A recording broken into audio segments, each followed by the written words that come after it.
Numéro 33. Cet article sera étudié la semaine du 18 au 24 octobre 2021. Réjouis-toi de ce que tu peux faire pour Jéhovah. Voici le verset thème de l'étude. Mieux vaut profiter de ce que les yeux voient que de poursuivre ses désirs ici et là. Ecclésiaste 6, verset 9. Cantique 111, joyeux grâce à Dieu. Aperçu.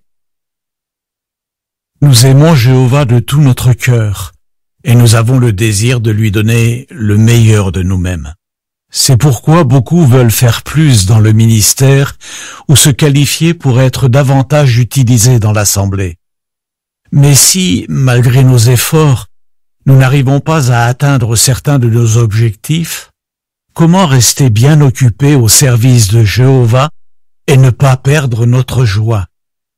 L'exemple des talents nous aidera à répondre à cette question. Paragraphe 1, question. Quels objectifs beaucoup se fixent-ils pour faire plus au service de Jéhovah? Nous avons beaucoup à faire en ce temps de la fin, et nous voulons tous servir Jéhovah de notre mieux. Beaucoup d'entre nous s'efforcent d'élargir leur ministère. Certains souhaitent devenir pionniers, d'autres ont le désir de servir au Bethel ou de participer à des projets de construction, et de nombreux frères cherchent à se qualifier pour devenir assistants ou anciens. Comme Jéhovah doit être heureux de voir l'état d'esprit volontaire de ses serviteurs. Paragraphe 2, question. Que pourrions-nous ressentir si nous n'arrivons pas à atteindre certains de nos objectifs? Si le temps a passé et que nous n'avons toujours pas réussi à atteindre certains de nos objectifs, nous pourrions être démoralisés. Cela peut aussi être le cas si, en raison de notre âge ou de notre situation, certains objectifs ne sont pas à notre portée. Prenons l'exemple de Mélissa. La note ajoute, certains prénoms ont été changés. Fin de la note. Mélissa aurait tellement aimé servir au Bethel ou faire l'école pour évangélisateur du royaume, mais elle explique « J'ai dépassé l'âge limite, donc pour moi maintenant, ces objectifs ne sont plus qu'un rêve. Parfois, je me sens découragé. » Paragraphe 3, question. Quelles qualités certains doivent-ils peut-être développer avant de recevoir des responsabilités? Certains sont jeunes et en bonne santé, mais avant de recevoir des responsabilités, ils doivent gagner en maturité et développer des qualités. Ils sont peut-être intelligents, pleins d'initiatives et pleins de bonne volonté, mais doivent-ils apprendre à être plus patients, plus rigoureux ou plus respectueux? S'ils s'efforcent de développer ces qualités, ils recevront peut-être des responsabilités au moment où ils s'y attendent le moins. Voyons ce qui est arrivé à Nick. À 20 ans, il a été très déçu de ne pas être nommé assistant. Il explique « Je me suis demandé s'il y avait quelque chose qui n'allait pas chez moi. » Mais il n'a pas baissé les bras. Il s'est concentré sur ce qu'il était en mesure de faire au service de Jéhovah. Aujourd'hui, il est membre d'un comité de filiale. Paragraphe 4, question. Qu'examinerons-nous dans cet article? Es-tu découragé parce que tu n'as pas encore réussi à atteindre un objectif qui te tient à cœur? Si oui, dis à Jéhovah ce que tu ressens. De plus, demande à des frères mûrs de t'indiquer dans quel domaine tu peux progresser et applique leurs conseils. Cela t'aidera sans doute à atteindre l'objectif que tu t'es fixé. Mais, comme c'est le cas pour Mélissa, ce que tu espères faire au service de Jéhovah est peut-être hors de ta portée pour le moment. Comment peux-tu rester joyeux malgré tout? Pour répondre à cette question, nous examinerons, premièrement, où trouver de la joie. Deuxièmement, comment augmenter notre joie? Et troisièmement, quels objectifs peuvent contribuer à notre joie? Où trouver de la joie? Paragraphe 5, question. Selon Ecclésiaste 6, verset 9, sur quoi devons-nous concentrer notre esprit pour être joyeux? Comme le montre Ecclésiaste 6, verset 9, il faut chercher la joie au bon endroit. Nous lisons dans ce verset, « Mieux vaut profiter de ce que les yeux voient que de poursuivre ses désirs ici et là. Cela aussi est futile, c'est comme courir après le vent. » Une personne qui profite de ce que les yeux voient, c'est apprécier ce qu'elle a, entre autres sa situation du moment. À l'inverse, une personne qui poursuit ses désirs ici et là, continue d'espérer quelque chose qu'elle ne pourra jamais obtenir. Quelle est la leçon? Pour trouver de la joie, nous devons fixer notre esprit sur ce que nous avons et sur ce que nous pouvons raisonnablement espérer obtenir. Paragraphe 6, question A. Quelle parabole allons-nous examiner? Question B. Que va nous apprendre cette parabole? Est-il vraiment possible d'être satisfait de ce qu'on a déjà? Beaucoup pensent que non, parce que c'est dans notre nature de découvrir de nouvelles choses et de relever de nouveaux défis. Pourtant, c'est possible. On peut profiter de ce que les yeux voient et pas juste s'en contenter. Comment y arriver? La parabole des talents, que l'on trouve en Matthieu 25, versets 14 à 30, nous l'expliquera. Elle nous enseignera comment nous réjouir des belles choses que nous accomplissons déjà au service de Jéhovah, et même comment augmenter notre joie. Comment augmenter notre joie? Paragraphe 7, question. Résume brièvement la parabole des talents. Dans la parabole des talents, un homme est sur le point de partir en voyage.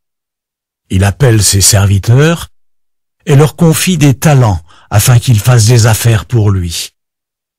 La note ajoute, un talent équivalait à environ 20 ans de salaire pour un ouvrier moyen. Fin de la note. En tenant compte des capacités de chacun, l'homme remet 5 talents au premier serviteur, 2 au deuxième et 1 au troisième. Les 2 premiers serviteurs s'acquittent de leur mission avec beaucoup de sérieux. Le troisième, lui, ne fait rien avec l'argent qui lui est confié et finalement, son maître le renvoie. Paragraphe 8, question. Quelle raison le premier serviteur de la parabole avait-il de se réjouir? Le premier serviteur a dû se sentir honoré quand son maître lui a confié 5 talents. C'était une grosse somme d'argent. Son maître avait donc une grande confiance en lui.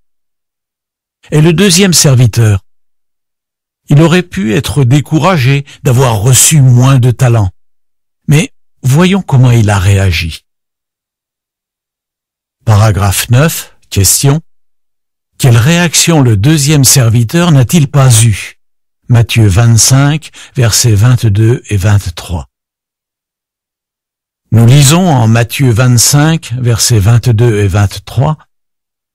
Ensuite, celui qui avait reçu les 2 talents s'est avancé et a dit, « Maître, tu m'avais confié 2 talents. Regarde, j'ai gagné 2 autres talents. » Son maître lui a dit, « C'est bien, serviteur bon et fidèle. Tu as été fidèle alors que je t'avais confié peu de choses. Je t'établirai sur beaucoup de choses. Viens partager la joie de ton maître. » Le deuxième serviteur ne s'est pas vexé parce qu'il n'avait reçu que 2 talents. Il ne s'est pas non plus plaint en disant « C'est tout ce que je reçois. Pourtant, je suis tout aussi capable que le serviteur qui a reçu 5 talents. Si mon maître ne m'aime pas, autant enterrer ces 2 talents. Après tout, j'ai autre chose à faire. » Paragraphe 10, question. Comment le deuxième serviteur s'est-il acquitté de sa mission? Tout comme le premier serviteur, le deuxième a pris très au sérieux sa mission en travaillant dur pour son maître. Il a ainsi gagné 2 autres talents. Et son ardeur au travail a été largement récompensée. Non seulement son maître l'a félicité, mais en plus, il l'a jugé digne d'avoir davantage de responsabilités. Paragraphe 11, question. Que pouvons-nous faire pour être plus joyeux? De la même manière, nous serons plus joyeux si nous mettons tout notre cœur dans les tâches qu'on nous confie au service de Jéhovah, quelles qu'elles soient. Consacre-toi entièrement à la prédication et participe de ton mieux aux activités de l'Assemblée. Acte 18, verset 5. Prépare bien tes réunions pour pouvoir donner des commentaires encourageants. Prépare-toi également avec sérieux si tu as un exposé ou une démonstration à présenter lors de la réunion de semaine. Et si on te confie une tâche dans l'Assemblée, accomplis-la dans les délais fixés et montre-toi digne de confiance. Ne te dis pas que cela ne vaut pas la peine d'y consacrer trop de temps. Efforce-toi de bien faire les choses. Plus tu t'investiras dans les activités chrétiennes et les tâches qu'on te confie, plus tu progresseras rapidement et plus tu seras joyeux. Il te sera alors également plus facile de te réjouir avec celui qui reçoit une responsabilité que tu aurais aimé avoir. Voici ce que disent les légendes des illustrations associées aux paragraphes 9 à 11. Quelle leçon tirer de l'attitude du deuxième serviteur? Son maître lui confie 2 talents, il travaille dur pour son maître en faisant des affaires pour lui, il a gagné 2 autres talents. Paragraphe 12, question. Qu'est-ce qui a aidé Mélissa et Nick à être plus joyeux? Reparlons de Mélissa, qui aurait bien voulu servir au Bethel ou faire l'école pour évangélisateur du royaume. Comment réussit-elle à rester optimiste? Elle explique « Je m'investis à fond dans mon service de pionnière et je participe à toutes les formes de prédication. Ça m'apporte beaucoup de joie. » Et comment a réagi Nick, qui était déçu de ne pas être nommé assistant? Il répond « Je me suis concentré sur ce que j'étais en mesure de faire, c'est-à-dire prêcher et donner de bons commentaires aux réunions. J'ai aussi rempli une demande d'admission au Bethel. Et 1 an plus tard, elle a été acceptée. » Paragraphe 13, question. Selon Ecclésiaste 2, verset 24, que se passera-t-il si nous mettons tout notre cœur dans ce que nous sommes en mesure de faire pour Jéhovah aujourd'hui? Si nous mettons tout notre cœur dans ce que nous sommes en mesure de faire pour Jéhovah aujourd'hui, recevrons-nous plus de responsabilités à l'avenir? C'est possible. C'est d'ailleurs ce qui est arrivé à Nick. Mais si ce n'est pas le cas, tout comme Mélissa, nous serons quand même plus joyeux parce que nous éprouverons un profond sentiment de satisfaction.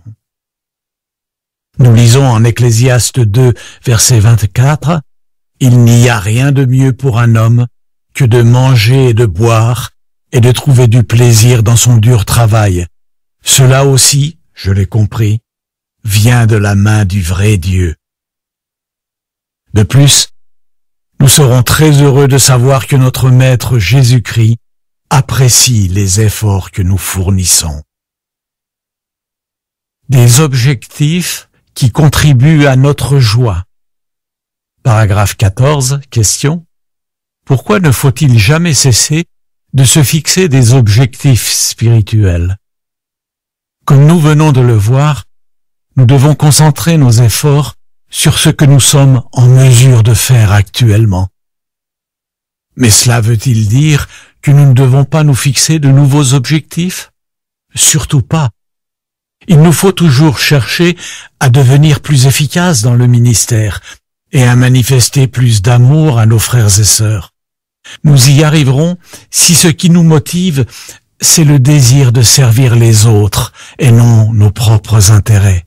Avoir cet état d'esprit est un signe de sagesse et de modestie. Paragraphe 15, question. Cite quelques objectifs qui peuvent te rendre plus joyeux. Quels objectifs pourrais-tu te fixer? Demande à Jéhovah de t'aider à discerner quels objectifs seraient raisonnablement à ta portée. Pourrais-tu chercher à atteindre l'un de ceux qui sont mentionnés au paragraphe 1, comme celui de devenir pionnier auxiliaire ou permanent, de servir au Bethel ou de participer à des projets de construction? Ou pourrais-tu apprendre une langue pour prêcher à davantage de personnes dans ton territoire ou à l'étranger? Si tu veux élargir ton ministère, il te sera utile de revoir le chapitre 10 du livre « Organisé pour faire la volonté de Jéhovah » et d'en parler avec des anciens de ton assemblée. Si tu poursuis ton objectif, les autres verront tes progrès et ta joie augmentera. La note ajoute: les frères sont encouragés à se qualifier pour devenir assistants ou anciens. Pour un examen des conditions requises, voir les chapitres 5 et 6 du livre « Organisé pour faire la volonté de Jéhovah ». Paragraphe 16, question. Que peux-tu faire si les objectifs dont nous avons parlé ne sont pas à ta portée pour l'instant? Que peux-tu faire si pour l'instant il ne t'est pas possible d'atteindre un des objectifs dont nous avons parlé? Pourquoi ne pas envisager un autre objectif qui est plus à ta portée? Voyons quelques possibilités. Paragraphe 17, question. Selon 1 Timothée 4, versets 13 et 15, que peut faire un frère pour devenir un meilleur enseignant? Nous lisons en 1 Timothée 4, versets 13 et 15, en attendant que je vienne, continue à t'appliquer à la lecture publique, à l'exhortation, à l'enseignement. Verset 15, réfléchis à ces choses, absorbe-toi en elles, pour que tes progrès soient évidents pour tous. Si tu es un frère, tu peux t'efforcer d'améliorer tes capacités d'orateur et d'enseignant. Pourquoi est-ce important? Parce que si tu apprends à mieux lire, à mieux t'exprimer et à mieux enseigner, tu feras beaucoup de bien à tes auditeurs. Il te sera utile d'étudier chaque leçon de la brochure, applique-toi à la lecture et à l'enseignement. Étudie une leçon à la fois. Entraîne-toi à la maison à mettre en pratique les conseils qu'elle contient, puis veille à les appliquer dans ton prochain exposé ou discours. Tu peux également demander des suggestions aux conseillers adjoints ou à d'autres anciens qui travaillent dur dans la parole et dans l'enseignement. 1 Timothée 5, verset 17. La note ajoute: le conseiller adjoint est un ancien chargé de donner, si nécessaire, des conseils en privé aux anciens ou aux assistants qui prononcent des discours, qui animent une partie des réunions, ou qui lisent les paragraphes des publications d'études examinées aux réunions. Fin de la note. Ton but ne doit pas être seulement de maîtriser une technique, mais aussi de fortifier la foi de tes auditeurs et de les pousser à l'action. Cela te procurera de la joie et ils prendront plaisir à t'écouter. Paragraphe 18, question. Que peux-tu faire pour devenir plus habile dans le ministère? Nous avons tous reçu la mission de prêcher et de faire des disciples. Aimerais-tu devenir plus habile dans cette activité très importante? Dans ce cas aussi, tu peux étudier la brochure « Enseignement » pour discerner dans quel domaine en particulier il te faut améliorer. Tu trouveras également des idées dans le cahier pour la réunion Vie chrétienne et ministère et dans les vidéos qui mettent en scène des suggestions de conversation. Essaie différentes façons de faire et vois ce qui fonctionne le mieux. Si tu appliques les conseils de nos publications, tu deviendras un proclamateur efficace, ce qui te donnera une grande joie. Paragraphe 19, question. Que peux-tu faire pour cultiver les qualités chrétiennes? Nous devons tous cultiver les qualités chrétiennes. C'est l'un des objectifs les plus importants que tu peux te fixer. Imaginons que tu veuilles avoir une foi plus forte. Comment t'y prendre? Lis par exemple des articles de nos publications qui donnent des conseils à ce sujet. Regarde aussi des extraits d'émissions de JW Télédiffusion qui soulignent la foi extraordinaire qu'ont manifesté certains frères et sœurs dans les épreuves. Puis réfléchis à la manière dont tu pourrais les imiter. Voici une description des illustrations associées aux paragraphes 17 à 19.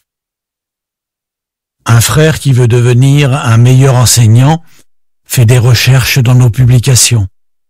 Une sœur qui s'est fixé l'objectif de prêcher de manière informelle remet une carte de visite à une serveuse.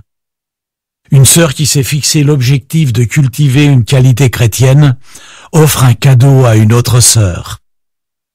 Voici ce que dit la légende des illustrations. Quel objectif pourrais-tu te fixer? Paragraphe 20, question. Comment surmonter nos déceptions et être plus joyeux? Nous aimerions sans doute tous faire plus pour Jéhovah. Dans le monde nouveau, il nous sera possible de le servir pleinement. En attendant, concentrons-nous sur ce qui est à notre portée et mettons-y tout notre cœur. Ainsi, nous surmonterons nos déceptions et nous serons plus joyeux. Et surtout, nous honorerons Jéhovah, le Dieu heureux. Alors, réjouissons-nous de ce que nous pouvons faire pour Jéhovah. Que répondrais-tu? D'après l'exemple des talents, comment peut-on trouver de la joie dans n'importe quelle tâche au service de Jéhovah?